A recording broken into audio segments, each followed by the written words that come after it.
Right friends, welcome back to Editorials Discussion, and as usual the first one is news for a while. As I have already told you, both will be separated from 1st April and you will have two sessions, one of 15-20 minutes, the other one is of around 30 to 40 minutes. So, both will be separated, otherwise this is extending for almost 45 to 50 minutes.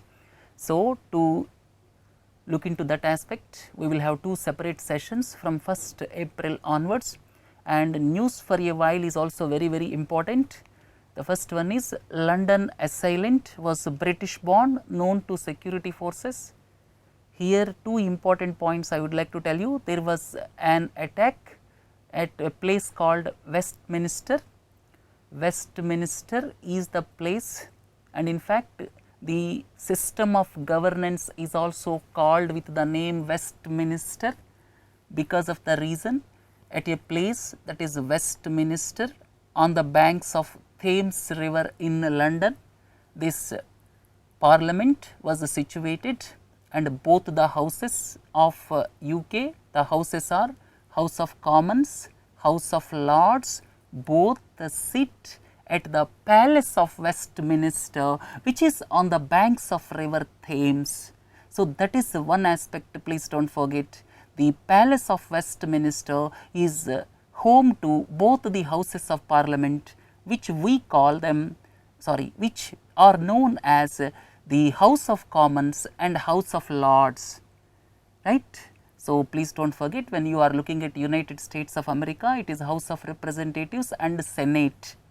So, in UK, what we call the House of Commons and House of Lords, lower house and upper house, they sit at Palace of Westminster, and sometimes Westminster is referred to for the type of governance also to indicate parliamentary system of democratic government, right. Having learned this, nowadays lone wolf attacks are increasing.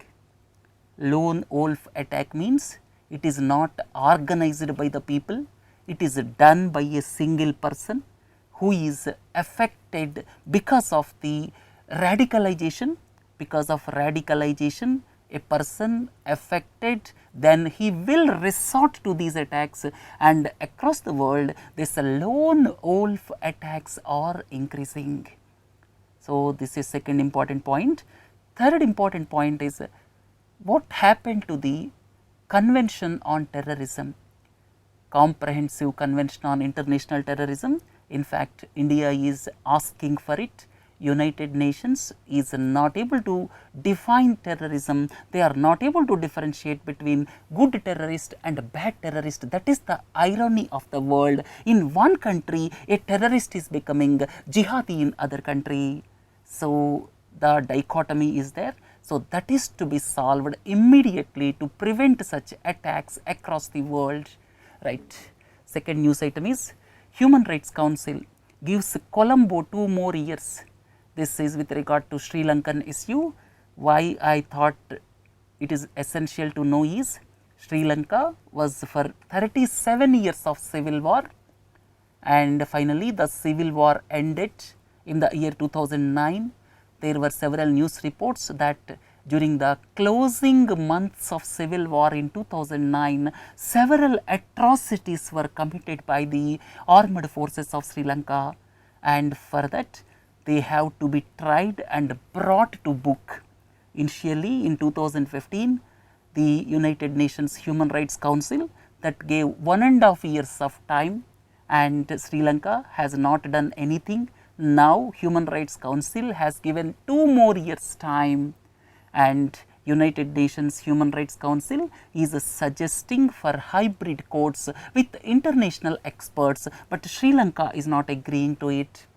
India wants to hasten talks on proposed Global Services Pact, and I would like to tell you this WTO, that is World Trade Organization, already trade facilitation agreement for goods is there. Some time ago this trade facilitation agreement came into force, and what is the advantage of this trade facilitation agreement for goods? Because of trade facilitation agreement for goods, then the customs rules and regulations will be reduced among the member countries. So, trade facilitation agreement for goods is available, and now India is pressing for trade facilitation agreement in services, because we are strong in services. If trade facilitation agreement on services is there, then we will have level playing field across the world. Now, China is deliberately not giving access to our services. United States of America, quite often they are putting restrictions like visa restrictions, and several countries in European Union, they are not giving free access to our software professionals. So, the need of the hour is to have trade facilitation agreement on services. India is pushing for the same. Then frequent farm loan waivers affect credit discipline. This Uttar Pradesh, before the elections, it was announced by BJP that farm loans will be waived in Uttar Pradesh. So, this spoiled the credit culture, that is as stated by the deputy governor. So, frequent waivers of farm loans is against the credit culture. That means credit culture will be spoiled, and farmers in other countries, they will also resort to wait and watch approach, and overall credit culture will be spoiled. Then this non-performing assets resolution mechanism need more teeth. At present, we have around 5-6 methodologies for solving these non-performing assets, but unfortunately, no one mechanism is successful. Nothing is successful, and one after the other we are devising various mechanisms. Latest mechanisms are S4A, strategic debt restructuring, and none of them were successful. And at the same time, already asset reconstruction companies are available, and we are not able to come out of this problem. This became twin balance sheet problem. So, it requires some political willpower from the government to come out of this problem. And in the economic survey, it was proposed public sector asset rehabilitation agency or PARA to solve this problem. But more than all these things, government should take a conscious decision, because solving these bad loans will involve loss to the government to the extent of maybe 40%, 50%. Government should be in a position to accept that loss. Then the next issue is merger of tribunals to rationalize working. These some 8 tribunals were totally waived off. They are going to be merged with others. And one important aspect is this one particular competition appellate tribunal. There is news item with regard to competition appellate tribunal. When we have any dispute with the Competition Commission of India, then we approach competition appellate tribunal, and like that 7 more tribunals are axed with amendments to the finance bill, which was passed by the Lok Sabha day before yesterday. So, here without much discussion, actually this closing these 8 tribunals, merging into other tribunals require wide ranging discussion, and that has not taken place. So, that is one part of the viewpoint. Then the next one is Singapore DTAA, India notifies third protocol. And a question is expected on this DTAA protocols, because during the past 1 year, India has modified double taxation avoidance agreement protocols with a number of countries, and most important countries are Mauritius, Cyprus, Singapore. India modified double taxation avoidance agreements. Basic problem is the companies are registering in that low tax destinations like Mauritius and at the same time Cyprus like countries, and ultimately it is resulting in avoidance of tax in the huge markets like India. So, a question can be asked, with the changes in double taxation avoidance agreement, then what is the change? So, from 1st April 2017 onwards, the taxation will be source based. That means, wherever the company is getting revenue, if they are getting revenue in India, they have to pay tax in India only. So, previously it was based on location based, or you can say previously it was registration based.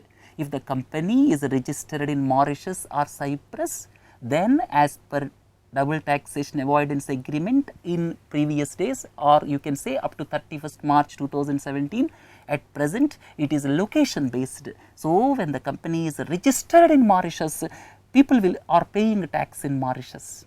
But now from 1st April 2017 onwards, this DTAA new protocol will come into force, based on which the taxation will be changed to the source based taxation. This we will discuss deliberate in detail while we are discussing various aspects before civil services preliminary. So, this is one important aspect. In addition to this, another important economic aspect is GAAR, General Anti-Avoidance Rules. They are also going to come into force from 1st April. So, what are the implications of DTAA changes and at the same time GAAR introduction? These things we will deliberate in the classes prior to civil services preliminary. Next one is sea ice hit record winter low. Environmental issues, one after the other we are seeing the environmental issues. So, the news item is at Arctic as well as Antarctic. Both Arctic and Antarctic ice caps hit the record low. So, the ice caps both at Arctic as well as Antarctic, they hit the record low, and here in the 38-year-old satellite record, these mark the smallest polar ice caps. And as per the available satellite record during the past 38 years, Arctic sea ice is dropped by an average of 2.8% per decade, and this year it is the lowest, and same case for Antarctic also. And what are the reasons? The reasons are global warming, and few days ago we learnt that the temperature already increased during the past 50-60 years. If you see, temperature increase is around 0.8 degrees centigrade, and if you look at it in comparison to pre-industrial levels of 18th century, already temperature increased by 1.1 degrees centigrade, and reaching that 2 degrees centigrade is not far away. Maybe by 2040 or 50 we may reach that 2 degrees centigrade increase unless steps are taken, and the Paris Treaty is in that direction only. So, world community has to do something immediately. The other news item which we learned sometime back is this Great Barrier Reef. The Great Barrier Reef is being destroyed, and almost 90% of Great Barrier Reef was destroyed, and that is due to rise in the sea temperatures. So, if someone talks about what is the primary reason for the destruction of Great Barrier Reef of Australia, the answer is warming up of sea temperatures. Please do not forget, right. So, these are environmental issues, please do not forget. And solar powered skin for prosthetic limbs. To understand this, one important aspect is what is meant by prosthetic limb. So, this is prosthetic limb, artificial limb.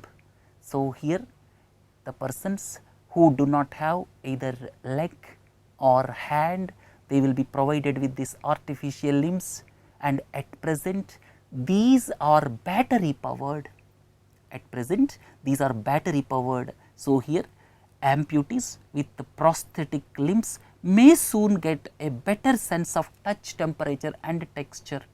The point here is this artificial limbs at present are battery powered. Because of powering by battery, they are not able to get sufficient power, and now the scientists devised accessing solar power. So, solar power will be absorbed.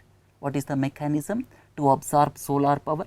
to absorb solar power, a thin layer of pure carbon, a thin layer of pure carbon around the limb is installed. By allowing that thin layer of pure carbon, it allows light to pass through it and can take the solar energy. So, what is the advantage? The sun can provide up to 15 times more energy than is usually needed to power a prosthetic limb. So, now prosthetic limb can get 15 times more energy. You may have a doubt, what is the advantage of having more energy? The advantage of having more energy is here the sense and feeling in the limb can be increased. When more energy is there, then the prosthetic limb can feel pressure, temperature and texture just like natural skin. So, the technology can also increase the functionality of robots, allowing them to have a better understanding of what they touch, right. So, you got this point. Here the point is, by getting 15 times more power, the prosthetic limb can feel pressure, temperature and texture just like natural skin, right. So, this is about this item, prosthetic limb. And before concluding this news for a while, there is a news item in Times of India with regard to 3 Idiots real hero wins Rolex Global Award. We have to go to Jammu and Kashmir, and in Jammu and Kashmir, all of you are familiar with 3 Idiots movie, and there the name of the person is Funsuk Wangdu. And let us come to the reality. So, this ice stupas, before going into the ice stupas, for the innovation of ice stupas, the person got Rolex awards for enterprise.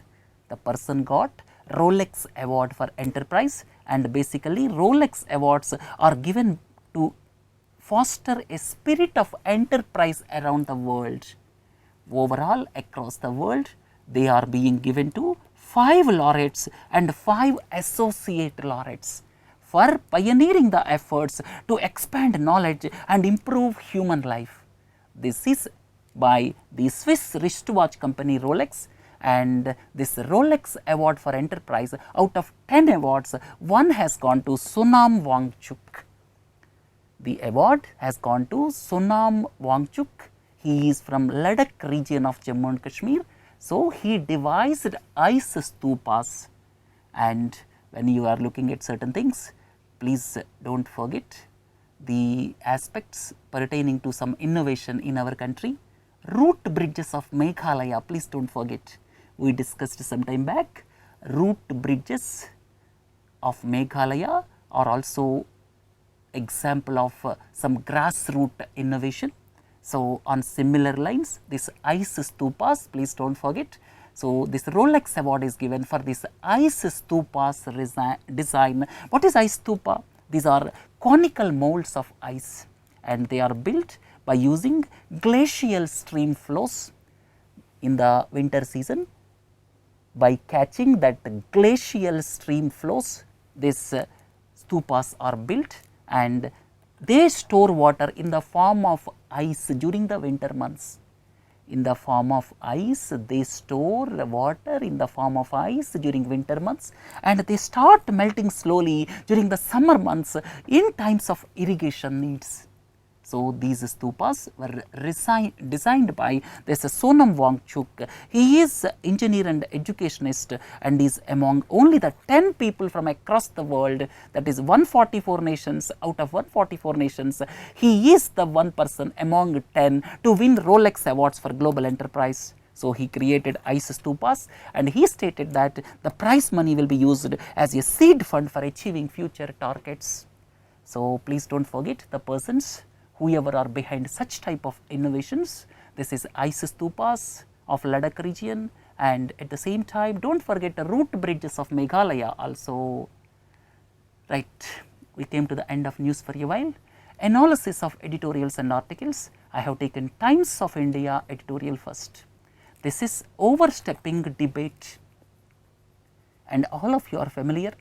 Finance bill, finance bill is a part of the budget process, that is money bill, because it looks at imposition of taxes. And please do not confuse finance bill with the financial bills category 1 and financial bills category 2.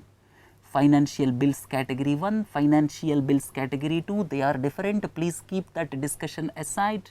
And if you want more, we have already produced a capsule on money bills and financial bills, that is available in YouTube. Please go through it. I am talking about a finance bill, which is part of budget process, and this is money bill. But in recent times, government is keeping several aspects as part of finance bill. All of you are familiar. Finance bill is money bill. Money bill means the supreme authority is Lok Sabha. Rajya Sabha, you can say the powers are almost negligible except returning it within 14 days with some amendments, which Lok Sabha has got the prerogative of rejecting all of them. So, you can say Lok Sabha is supreme, Rajya Sabha has got literally no power as far as money bills are concerned. So, finance bill is money bill, but what the government is doing?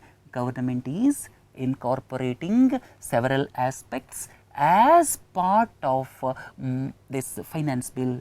So, to circumvent Rajya Sabha, here there are two aspects.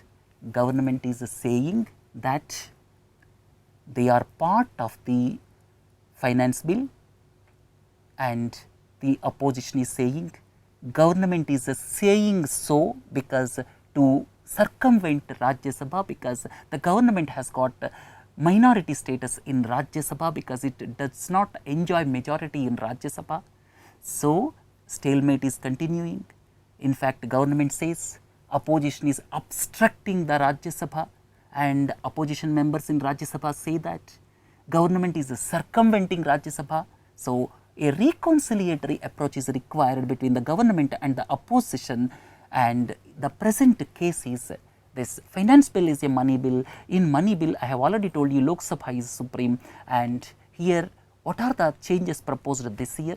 There are two important aspects which were proposed as part of finance bill. One is with regard to replacing 8 tribunals. Then second point is companies, the cover of anonymity in political funding. Here one amendment which provides companies the cover of anonymity in political funding. So, here when a company is donating money, with the amendment it was kept anonymous now. So, from now onwards the anonymity of the political donations will be maintained, that is as per the amendment to the finance bill. So, the editorial says that such important decisions are being kept as part of finance bill, and without discussion they were passed, and these require in-depth discussion before passing. So, government is doing to circumvent Rajya Sabha, but the important point which is being missed is while taking important decisions in the name of circumventing Rajya Sabha, pushing certain important legislations without proper discussion is not in the nation's interest. That is the whole crux of this editorial. So, important aspects which have a bearing must have the proper discussion among all the stakeholders before passing any bill, right. So, this is about this editorial. So, what are the problems with the amendments proposed to this finance bill? The problems are basically it does not give the scope for mature discussion which is required in important cases. So, this may not be a healthy practice overall. Government has to change. At the same time, the opposition also must feel the responsibility of taking constructive decisions without disrupting parliament, right. So, this is all about this. Look at the next one, arc to West Asia. This is with regard to China. Here it is talking, it is basically about 3 countries. One is Saudi Arabia, and please look at 2 straits here. What is this strait? This is a Strait of Hormuz, please do not forget, and this is Bab el Mandeb. So, from preliminary perspective, these aspects do not forget. The entry to Red Sea is through Bab el Mandeb, and here Persian Gulf is accessed through Strait of Hormuz. Strait of Hormuz is most important in the world, and Strait of Malacca is another important one. So, these aspects are very, very important, and let us come back to the discussion. And this editorial talks about 3 countries. One is Saudi Arabia, the other one is Israel, and the third one is Iran. And in fact, 3 are basically, all these 3 are representing 3 different poles in West Asia. This editorial talks about China wants to strike a chord with all these 3 powerful countries in West Asia, all 3 representing different aspects in West Asia, and the editorial argues that China has to learn lot many things because of the reason the West Asia is totally complex, right. So, this is West Asia, and now the salient points are Iran and Saudi Arabia and Israel, and here Iran, in fact China is maintaining good relations with these 3 countries, Iran, Saudi Arabia as well as Israel. China remained a trusted ally during the time of sanctions. China is maintaining quite good relations even at the time of sanctions with Iran. Then if you look at Saudi Arabia, last week King Salman visited China, and both the countries announced an investment cooperation deal worth $65 billion. And if you look at Israel, both China and Israel ought to strengthen cooperation in technology and agriculture sectors, right. So, additional points are China along with Russia consistently vetoed US backed resolutions on Syria, and here at the same time China offered to broker peace between rival fractions in Syria. So, here China also recognized Palestine as a state, and China told Netanyahu that peaceful coexistence between Israel and Palestine would be good for both the parties. China also urged Saudi Arabia and Israel to work together to attain peace in West Asia. So, here what are the challenges? Now, China wants to maintain good relations with these 3 powers of West Asia, 3 representing their own sphere, one representing Shia community and other one representing the Sunni community. Like that, all 3 are leading in West Asia in their own spheres with the support of course some Western countries. Now, what are the challenges? The situation in West Asia is quite complex with religious and sectarian tensions. China never involved in such complex situations, and normally it lacks experience in solving such complex problems. The 3 major pillars of China's West Asia policy are rival powers. The most important aspect is these 3 pillars of China's West Asia policy, that is Iran, Saudi Arabia and Israel. These are rival powers, and USA already burnt its hands by excessively engaging in West Asia politics. So, now the $1,000,000 question is whether China can maintain a perfect balancing act between Iran, Saudi Arabia and Israel, right. So, this editorial is all about this. Then this article is about patents. This strongly argues some paradigm shift is required. Here intellectual property, we discussed several times, intellectual property is nothing but the inventions of the mind. If I invent something, I should have exclusive right to use it for some particular period. So, patents, copyrights, trademarks, and last year this new intellectual property rights policy, new intellectual property rights policy was brought by India, basically with the theme of Creative India, Innovative India.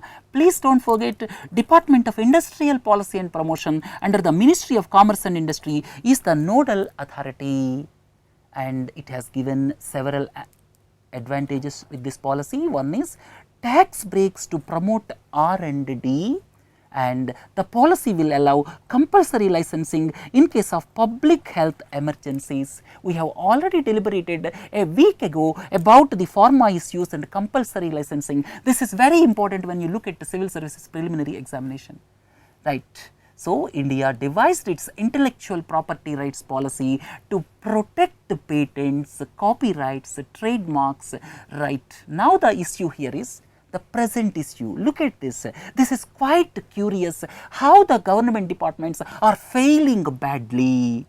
There is CSIR Tech.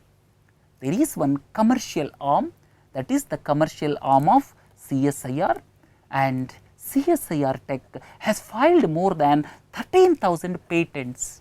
For the namesake, it filed patents, and 4,500 are in India and 8,800 abroad, and it spent public money 50 crores in filing the patents.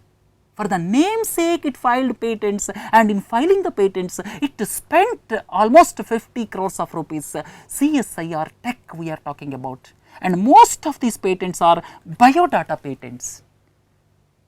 Biodata patents filed solely to enhance the value of a scientist resume. To enhance the value of scientist resume, patents were filed. This is the unfortunate aspect of government run organizations, right. So, here this compulsive hoarding of patents has come at a huge cost and at the cost of taxpayers' money. And what is the difference between private sector and public sector as far as patents are concerned? As far as patents are concerned, what the private sector companies are doing, what the public sector is doing, please compare. Private sector normally commercializes patents and it licenses the technology and sale of patented products, and it recovers the money spent on R&D. But what the government is doing? Here this government sector, basically here funds comes from the government, that is public exchequer, and here no accountability and responsibility. We have just now seen they filed patents for a resume. Then the case of CSIR Tech is a classic example. And now what is the solution? The solution is to preserve the objective of publicly funded research.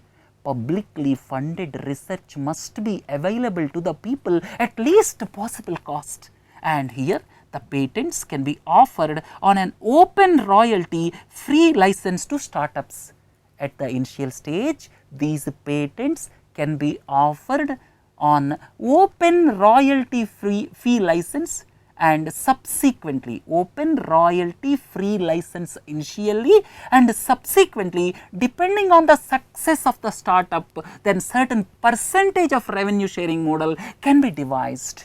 So, devising a suitable methodology is the key for its success. Do we need a presidential system? This debate, I will spend 5 minutes on this. This is hypothetical. In fact, no one is proposing this at this juncture. This is hypothetical discussion and parliamentary form of democracy. All of you are familiar at present: legislative, executive and judiciary, the three organs, and the three organs have got separate powers, and at the same time this is a basic structure of the constitution, and Supreme Court said that the basic structure of the constitution cannot be altered, which gives definite independent powers to all the three organs independently. And there are two forms of government as a classic example. One is, this is a UK model, this is parliamentary form of democracy. Here this is the parliamentary form of democracy, this is Palace of Westminster, this is the, I have already told you, this is the place where House of Commons and House of Lords sits. So, this is on the banks of River Thames in London, and there was an attack near this building day before yesterday, right. The other one is US Capitol. This is the office where US Congress sits, House of Representatives, at the same time Senate, they sit here, and please do not forget here this is a presidential form of democracy.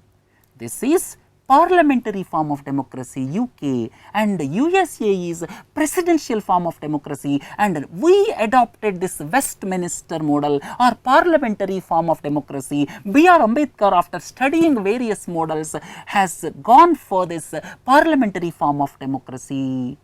And now the debate is parliamentary system versus presidential system. Whether there is a need to go for presidential system. Shall we go for presidential system? Here one view is against the presidential system, other view is for the presidential system. The third view is, why do you talk about the systems? Please strengthen the present democracy, please strengthen the present institutions. That is the third view. The first view is against the presidential system. Presidential system centralizes power in one individual. So, the surrender to the authority of one individual is dangerous to democracy, and over centralization of power in one individual is sometimes democracy may be at peril.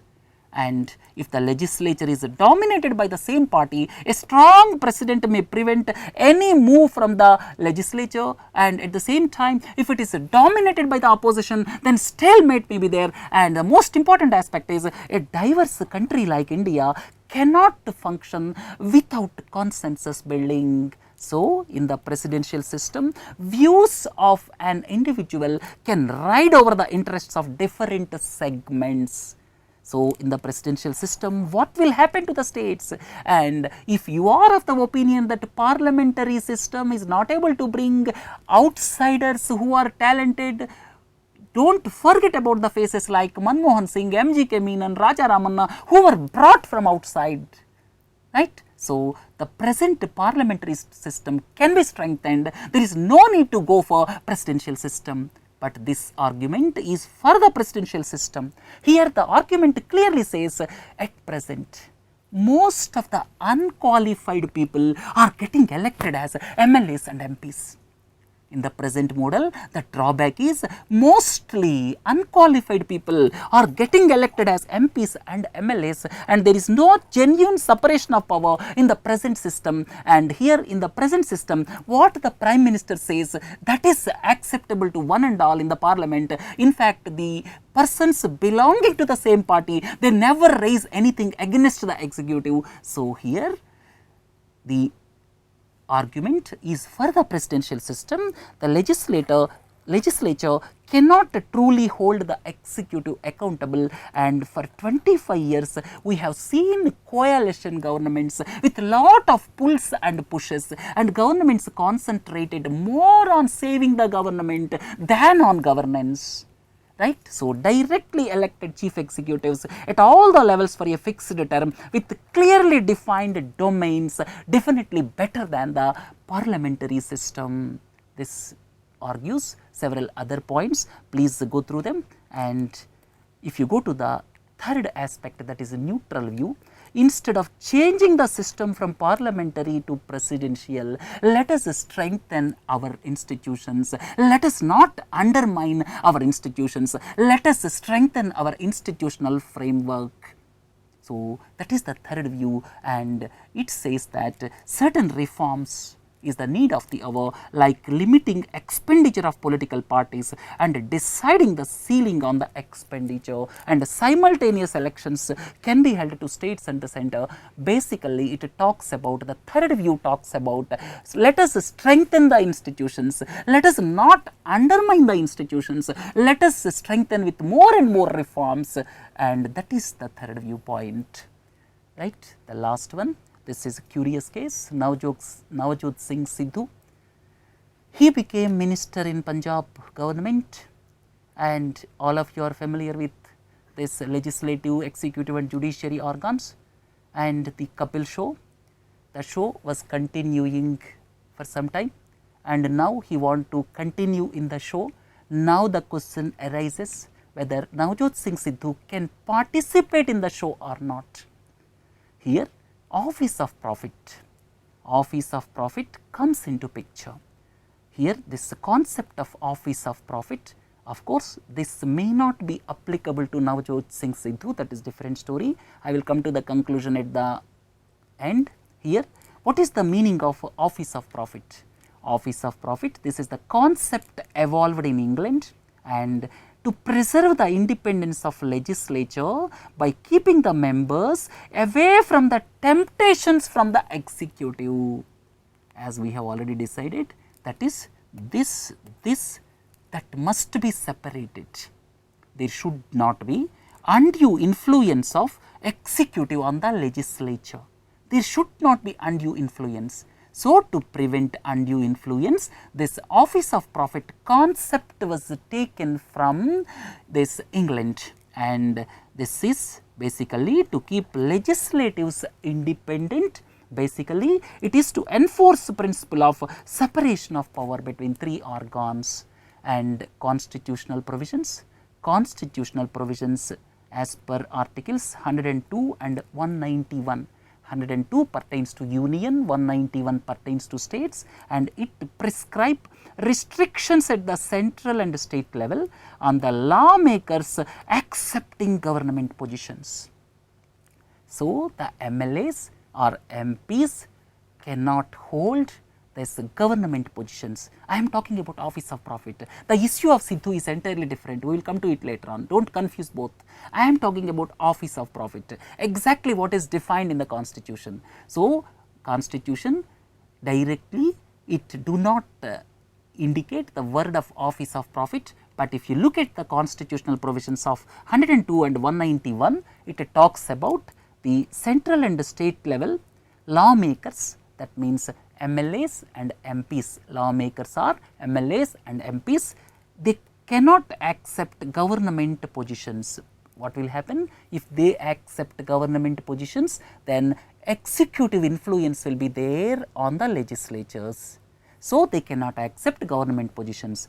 This excludes ministers. Ministers are excluded because ministers are part of executive. Then it does not necessarily mean financial benefits.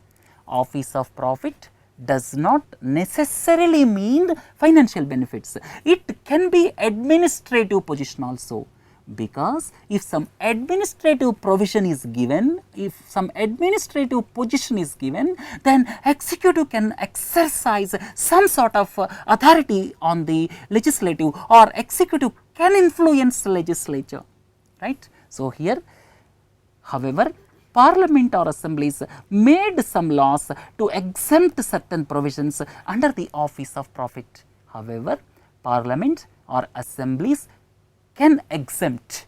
What exactly comes under office of profit? Now, parliament or assemblies can exclude certain provisions from the ambit of office of profit, right. So, this is about office of profit, and basically this is to keep the, or you can say prevent the influence of executive on the legislature, so as to make legislature, or you can say MLAs and MPs act independently, because they are the lawmakers, right. Now, Sidhu is the minister, and here he is part of executive, and what about his case?